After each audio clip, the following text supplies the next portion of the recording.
Good morning all. నా పేరు doctor Venkata Chaitanya. I'm consultant urologist and transplant surgeon in V Star hospitals Rajahmundry.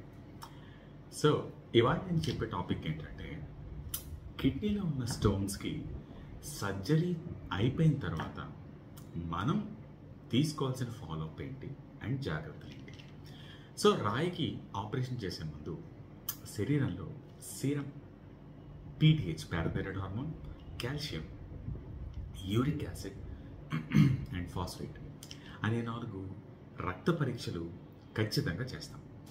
అంటే దీనిలో ఏమైనా ఇబ్బందులు ఉన్నాయా, మెటబాలిక్ కారణాలు ఏమన్నా ఉన్నాయా, దీనివల్ల ఏర్పడుతున్నాయా అని చూడడానికి.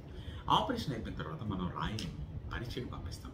దానిలో మనకి అది ఆక్సిలేట్ రాయా, లేకపోతే సిస్టీన్ రాయా, రైట్, ఆర్ కాల్షియం కార్బోనేట్ రాయా, యూరిక్ యాసిడ్ రాయా, అలా రకరకాల రాళ్ళ తత్వాలు ఉంటాయి. మనకు అది ఎలాంటి రాయో తెలుస్తుంది. దానివల్ల అడ్వాంటేజ్ ఏంటంటే మనం ఆ రాళ్ళు భవిష్యత్తులో ఏర్పడకుండా జాగ్రత్తలు తీసుకుంటాం. మంచినీళ్ళు తాగడం, కొన్ని రకాల కూరగాయలు తగ్గించడం, టొమాటో, గ్రీన్ లీఫ్ వెజిటబుల్స్ లాంటి కాఫీ తగ్గించడం, రైట్, ఆర్ కొన్ని ఇన్ఫెక్షన్స్ శాతం ఎక్కువ ఉండే రాళ్ళు ఉంటాయి. అప్పుడు మనం ఒక 3 నెలలు ఎక్కువ యాంటీబయాటిక్స్ వాడడం తక్కువ మోతాదులో, ఓకే.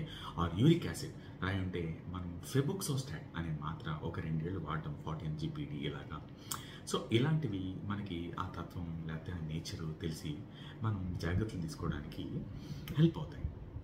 ఇదే కాకుండా ఖచ్చితంగా ఆపరేషన్ చేసుకున్న నెలకి 3 నెలలకి వెళ్తే మనం రక్త పరీక్షలు, కిడ్నీ పరీక్ష, యూరిన్ పరీక్షలు, అల్ట్రాసౌండ్ స్కానింగ్ చేయించుకుంటే మళ్ళీ రాళ్ళు ఏర్పడుతున్నాయా లేదా అనేది మనకు తెలిసి ఆ రాళ్ళు ఆపరేషన్ వరకు వెళ్ళకుండా ముందుగానే నీరుడి దారిలో వెళ్ళిపోయడానికి జాగ్రత్తలు తీసుకుంటాం.